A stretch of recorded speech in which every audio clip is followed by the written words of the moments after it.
Saudi আরবের রাজধানী রিয়াদের মুসা সানাইয়া এলাকায় ভয়াবহ অগ্নিকাণ্ডে ১৭ বাংলাদেশি শ্রমিকের মৃত্যু হয়েছে। তবে প্রত্যক্ষদর্শীদের বরাতে নিহতের সংখ্যা ১৭ জন বলে জানা গেছে। নিহতরা সবাই নওগাঁর আত্রাই উপজেলার বাসিন্দা।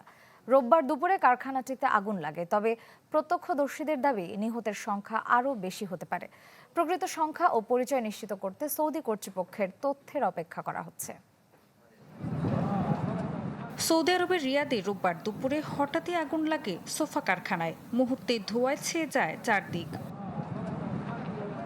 প্রত্যক্ষদর্শীর দাবি, কারখানাটিতে ছিলেন ১৯ জন বাংলাদেশি শ্রমিক। আগুনে দগ্ধ হয়ে ৭ জন এবং শ্বাসরোধে প্রাণ হারান ১০ জন। যদিও এ নিয়ে আনুষ্ঠানিকভাবে কিছু জানায়নি সৌদি কর্তৃপক্ষ। নগদ নিয়ে এলো হার না মানা হার অফার। সর্বনিম্ন ১০,০০০ টাকা রেমিটেন্স নগদে পাঠালে থাকছে স্বর্ণের হার জেতার সুযোগ। আগুনের সূত্রপাত কিভাবে সেটি জানা যায়নি। নিহতদের মধ্যে ১০ জনের বাড়ি নওগাঁর আত্রাইয়ে।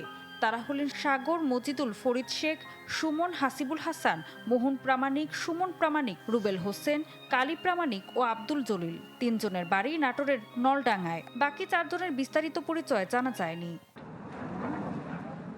প্রাণহানির ঘটনায় শোক প্রকাশ করেছে রিয়াদে বাংলাদেশ দূতাবাস।